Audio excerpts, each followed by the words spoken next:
Okay, magandang umaga po mga kabihero. March 28, araw po ng Sabado, alauna imedya po ng madaling araw. So tayo po ay magre-report sa isang company yan po sa bahagi po ng Mapulang Lupa sa City of Valenzuela. So tayo po ay nakatakdang servisan po sila patungo po sa isang resort yan po sa Morong Bataan mga kabihero. Doon po yung ating magiging biyahe. So tara, sama po ulit kayo sa biyahe ko mga kabihero.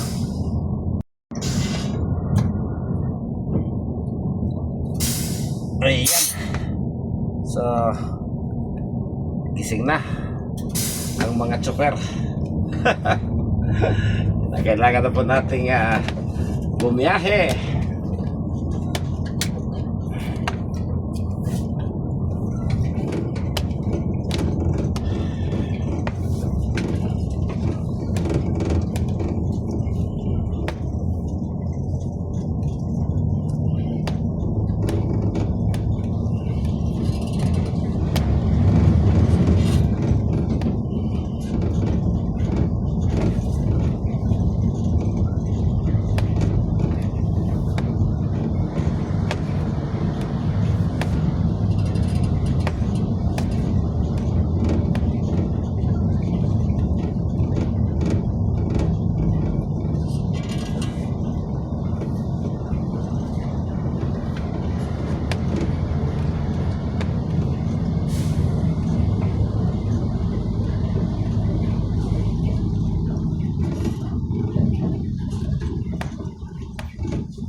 Bali, 6 na bus po kami. Ang isa po ay susundo sa Pasig at kami naman pong 5 ay dito po manggagaling sa may bahagi po ng lungsod po ng Valenzuela mga kabihero. Ito ang problema. May ginagawa na naman dito. Medyo may kasikiban.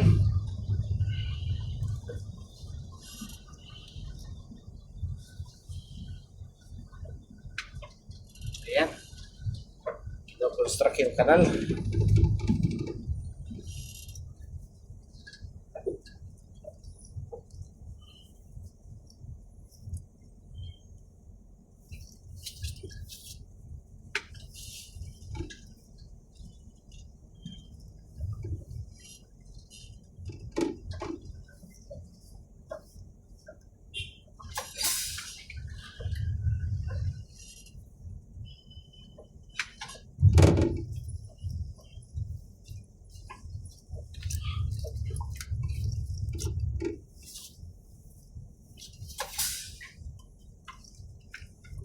Agoy, sikip. So hintayin natin yung guy dito. Magtitipon-tipon po muna kaming 5 para sabay-sabay ko kaming alis. Papalabas pa lang po ng grahe yung iba mga kabihero.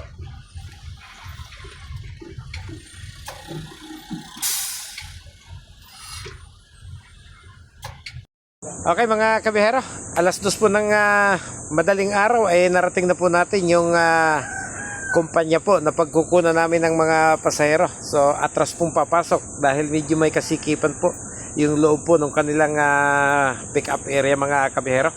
So nakaready na po yung lahat ng mga pasahero na aming isasakay. Mga bus na lang po talaga yung kanilang hinihintay.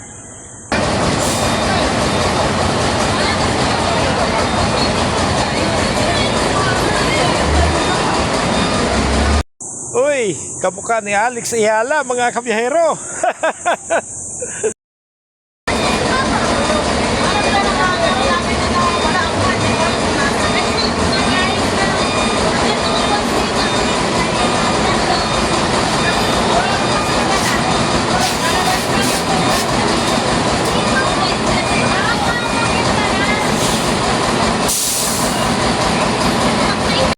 Okay, mag-alas 4 po ng madaling araw, tayo po ay tutulak na at tayo po ay maagang makarating sa bahagi po ng lalawigan ng Bataan mga kabiyahero.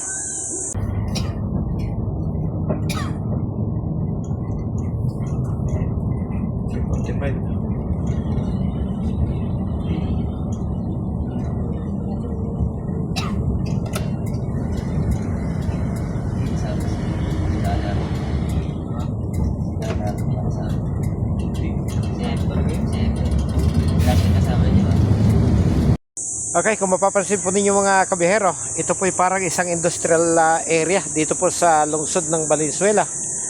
Kaya lang, kung mapapansin po ninyo, bagamat napakalalaki po ng mga factory dito, eh napakasisiki po ng kalsada.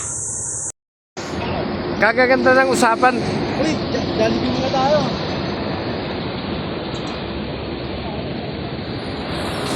Matitigas ang ulo eh. Ha? Pati si Samura okay lang, hindi ating kasama sa lugar eh. Di ba kasama yun?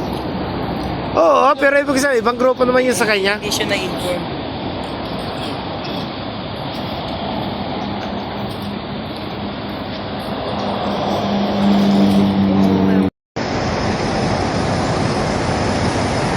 Mamaya, i-subscribe nyo ako ha. Alright! Lagi ang pagsanay. Nagino ba yan? Okay mga kabero, bago po mag alas 7 ng umaga ay narating na po natin yung parking area po ng Sunset Beach Resort sa Barangay Mabayo, sako po ng Morong, Bataan. So ito pong bahaging ito ay mas malapit po yung daan kung sa loob po ng Subic Bay Freeport tayo dadaan, kung kaya't doon po ang aming rutang ginamit dahil ito lang po ay halos sa pakalampas lang po ng gate ng Subic Bay Freeport patungo dito sa gawing ito ng Morong, Bataan. So hindi na po natin kinunan yung resort doon sa loob dahil medyo may distansya po mula dito sa parking. Maglalakad pa po yung ating mga pasahero para marating po nila yung Sunset Beach Resort. Yung parking po kasi nila doon ay halos hindi ho magkasya ang bus. Napakaliit po ng daanan mga kabihero. At ang isa pa, kailangan na rin po nating matulog, magpahinga dahil madaling araw pa po kami umalis ng grahe para sunduin po ang mga pasaherong ito mga kabihero. So hanggang dito na lang po at maraming salamat. Bukas yung battery niya, ano? Sabihan mo nga. Bukas yung battery niya. Oh! Hulog na yung speaker. Nainip! Walang kumakanta!